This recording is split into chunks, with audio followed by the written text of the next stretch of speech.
Друзья, всем привет! Готовлю очень нежный торт с ярким лимонным ароматом и кремом из манной крупы по-советски. Очень удобный бюджетный вариант крема, получается невероятно вкусный, и при этом манка никак не ощущается в начинке. Простота приготовления из доступных продуктов в сочетании с превосходного вкуса и текстурой оценят все любители тортов с заварным кремом. Торт по-советски — это находка и мое открытие из книги поваренных рецептов советского времени. Все особенности рецептов в рекомендациях. И в белки добавляю сахар, взбиваю на высоких оборотах миксера до получения пышной и стабильной меренги, которая устойчиво держится на лопастях миксера. Этими же венчики вымешиваю желтки в течение 3 минут до пышной консистенции. Вымешанные желтки вливаю в меренгу. Недолго перемешиваю. Всыпаю сразу всю муку, кукурузный крахмал, разрыхлитель и соль с ванилином. Осторожно перемешиваю, не включая миксер. Включаю миксер и вымешиваю ингредиенты до получения однородного бисквитного теста. Рекомендую вымешивать на низких оборотах миксера под углом 45 градусов, чтобы насыщать тесто кислородом. Правильно вымешанное бисквитное тесто плавно спадает с венчиков, оставляя на тесте явный след. В форму для выпекания выстеленную пекарской бумагой смазываю сливочным маслом. Силиконовой лопаткой выкладываю все бисквитное тесто в форму. Форму с тестом убираю в заранее разогретую до 150 градусов духовку на 35 минут. Для крема в сотейник с молоком всыпаю сахар и манку. Помешиваю венчиком, уваривая ингредиенты до закипания. Как только манная каша забурлила и пошли пузыри, увариваю на минимальном огне еще 5 минут. Заварная основа очень густая и готова к работе. После остывания она станет еще гуще.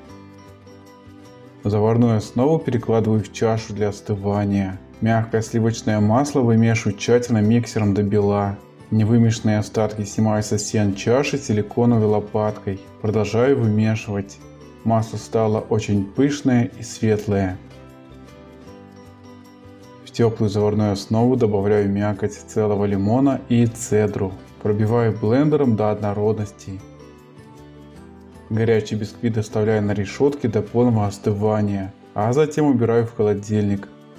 Порционом в 3 приема добавляю манную основу во взбитое масло и после каждого приема вымешиваю миксером. Друзья, спасибо всем, кто ставит лайки, пишет комментарии и делится моими рецептами в своих социальных сетях. Любая ваша активность продвигает канал в рейтинге, а меня мотивирует публиковать больше проверенных и стабильных рецептов, которые я всегда тестирую на своей кухне. Готовый крем убираю в холодильник для охлаждения. Холодный бисквит разрезаю на 3 бисквитных коржа. Внутри коржи очень пористые. Первый бисквитный корж, установленный срезом вверх, фиксирую кольцом. Выкладываю значительную часть крема. Распределяю крем по поверхности коржа. Сверху устанавливаю второй бисквитный корж, повторяя идентичные манипуляции. На третий бисквитный корж оставляю совсем немного крема, чтобы он просто покрыл собой поверхность выпечки. Разравниваю крем. Убираю торт в холодильник для стабилизации. После холодильника отделяю торт ножом от кольца. Осторожно извлекаю кольцо. Подравниваю крем, если он вышел из торта. Дополнительно украшаю листочками мяты. Вы же можете украсить ягодой или фруктами. Торт по-советски получился невероятно нежный.